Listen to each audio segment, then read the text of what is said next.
सत्संगत प्यासे के लिए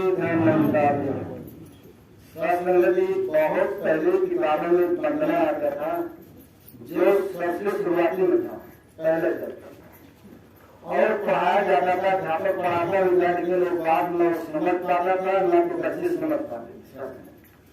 उसमें लिखा हुआ था, जिसने सूर्य से चांद बनाया, जिसने तारों को चमकाया, जिसने फूलों को लगाया, जिसने चिड़ियों को जगाया, जिसने सारा जगत बनाया, हम उस ईश्वर की बुराई से प्रेम से सीख पाए। सत्संगति जितने उसमें वाणी है, सब ये इशारा करे कि ये गुरु परमात्मा ने सारी कायनात को बनाया है।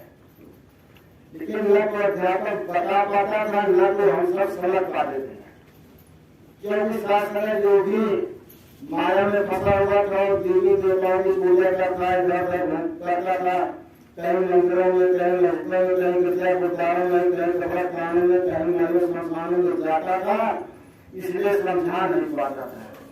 अर्थात भी पाने के बाद नहीं क्रिया कर रहा था, हर जगह जा रहा था, क्योंकि बात समझ नहीं आई थी। बात में बात सत्य है कि असत्य है तो लिखी गई, लेकिन जो भी बात लिखी जाती है बात सत्य लिखी जाती है।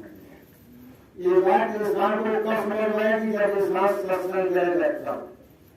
जब गुरु कृपा हुई, दास सत्संग किए गया, और सत्संग करने के बाद जब समय के सदगुरु के आदेश से ज्ञान प्रचार से ज्ञान लिया, फिर सत्संग किया, तब समझ गया वास्तव में यही निराकार परमात्मा है, जिसने सारी कायनात को बनाया है, जिसके सारे से पूरी सृष्टि कर रही है, जिसके बारे में लिखा गया, जो जब चाहे संसार समेटे, जब चाहे विस्तार करे, पर भर में चाहे सारी दुनिया कुछ भी करके साथ में, लेकिन समझ में कब आता जब इंसान दर्शन करता है। मीरा भाई भगवान कृष्ण की पूजा करती थी, भी पत्थर की पूजा करती थी, उसके बाद उसको भी नहीं समझ में आया था। लेकिन उसे कब समझ में आया, जब शंकराचार्य के चरणों में झुकी, तब वास्तव गुरु परमात्मा की ये है, सारी दुनिया का मालिक ये है, हर जगह एक विराजमान है। जब इसकी इबादत, इसका पूजा, इसका ध्यान करें तो हमारे जीवन का कल्याण होगा। रामायण में लिखा गया ध्यान में आपस सर्वस बनाना, लेकिन इंसान को आता है रामायण से उसको घंटा करता है, करने के बाद 10-50,000 खर्चा करके लोगों को भोजन कराता है, लेकिन उसके बाद उसको भी मेरे पास समझ में आती वास्तव में रामायण क्या कह रहा है। पढ़ने वाला पैसा लेता है, 4,000 पढ़ता है, सुबह चला जाता है, मुझे समझ पाता वास्तव में जो मैं पढ़ रहा हूँ क्या ये सत्य लिखा गया है या असत्य लिखा गया है, वो भी नहीं सोचता। अगर सोचते तो उसके भी जीवन का कल्याण हो, उसके रास्ते पर चला जाए, लेकिन सोचता नहीं, सोचता जो मैं पढ़ रहा हूँ इससे मेरे जीवन का कल्याण होगा, लेकिन पढ़ने से जीवन का कल्याण होगा। किताबों में जो लाभ दर्शन लिखा गया है, इसको इसी रास्ते पर जाओगे तब तुम्हारे जीवन का कल्याण होगा। क्योंकि रामायण लिखा गया, प्रथम भगत संतन के संग्रह का भक्ति करता है, कहना है कि संतों का संग है। लेकिन इंसान सोचता है संत है तो संत है जो किताबों का धारण किए हुए हैं, जो प्रबंधन लेकर कहते हैं, लेकिन वास्तव में संत हुआ है नहीं, ऐसा नहीं। लेकिन संत की पहचान वेशभूषा से नहीं होती, कपड़े से नहीं होती, बात करने से नहीं होती, क्योंकि ऐसे होता तो रामायण में कीर्तन लगाता जो बात करने की हाथ दूसरे दोनों हाथ काम लेना। संत की पहचान वेशभूषा से नहीं होती, संत पहचान कर्म से होती है। चाहे पैंट कुर्ता पहले, चाहे धोती कुर्ता पहले, चाहे समीज सलवार पहले, अगर उसका कर्म उत्तम है तब वो संत है, अंतर संत नहीं शास्त्र। अगर संत होकर भी अगर संत वाला काम का संत वाला काम करे तभी उसके जीवन का कल्याण नहीं होगा। अगर हम सोचे हम ज्ञान ले रहे हैं, सत्संग कर रहे हैं, समय के सदगुरु से नाता जुड़ गया है, सेवा भी कर रहे हैं, सुमरन कर रहे हैं, सत्संग कर रहे हैं, अगर साथ में हमारा कर्म गलत है, अगर हम धोखा दे रहे हैं तो जिस रात में हम हमारे जीवन का मुक्ति है। क्योंकि रात देवता है, कितने संत है, नाम नहीं लेता है, नमस्कार तो बहुत देर तक करते हैं, लेकिन ऐसा धोखा देने शासन में जैसे एक आदमी चोर धोखा दे, क्या उनको निराकार है, वापस में वास्तव में निराकार मेरे यहाँ है, क्या सबरों को देखते हैं जो परमात्मा जाहिर करते हैं क्या है ना निराकार साकार पूजक का पाना माता जी को हर घट में विराजमान है हर विराजमान है। बाबा जी कहते हैं कि हर घट में मुझको देख मैं हर घट में समाया हुआ हूँ। तुझे यहाँ आने की जरूरत है अगर उसी घट से मेरे चरण में छूकर तू आशीर्वाद नाम देगा जो संत कह देगा वो काम हो जाएगा। इसलिए शास्त्र इंसान को सोचना चाहिए जब ज्ञानी होता है ज्ञानी वाला काम करता है तो वास्तव में हम 84 लाख योनियों में चले जाएंगे। साध संगत जी कहा गया है अपनी पहचान ईश्वर की पहचान है।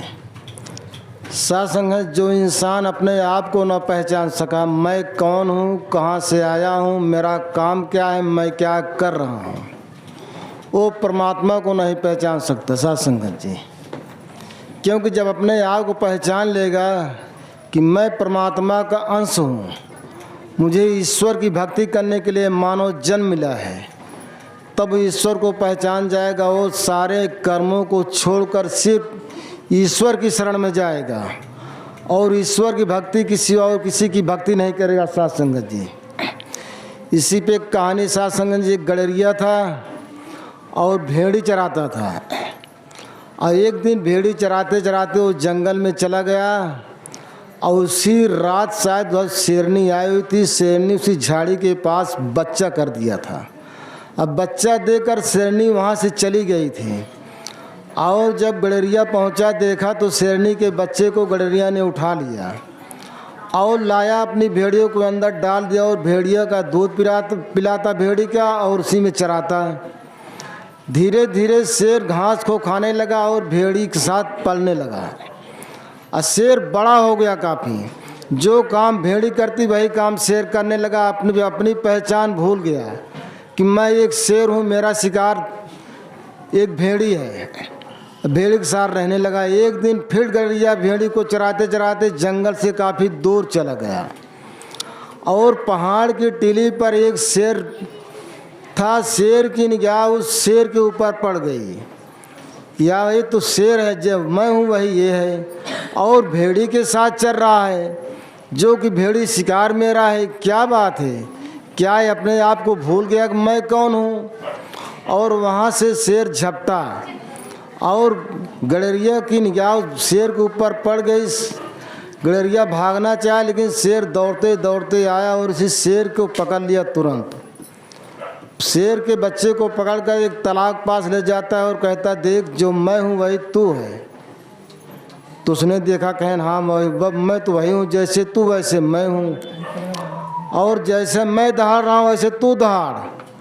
तुरंत वो दहाड़ा जैसे स्वयं उछला वैसे उसे उछला तुम भी उछल वैसे वो भी उछला। कहन देख ये तेरा शिकार है जिसके अंदर तू टहल रहा है यही तो मेरा भोजन है। तू उसी के साथ पल रहा है और घास खा रहा है तेरा तो मांस भोजन है।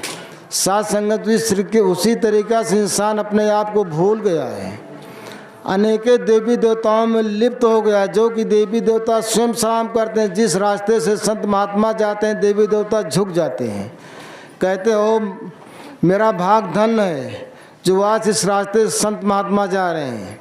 लेकिन इंसान भूलकर उन्हीं देवी देवताओं को पूजा करके मुक्ति चाहता। मुक्ति कहाँ मिलेगी। मुक्ति कब तक इंसान को नहीं मिलेगी जब तक समय के सद्गुरु के चरणों में झुककर ईश्वर की पहचान करके ईश्वर की भक्ति इबादत ध्यान नहीं करेगा तब तक जीवन का कल्याण कैसे होगा। शास्त्र इसी की पहचान कराने के लिए आज समय का सद्गुरु मानव शरीर में आता है और आवाज़ देता है कि आओ प्रभु का दर्शन कर लो।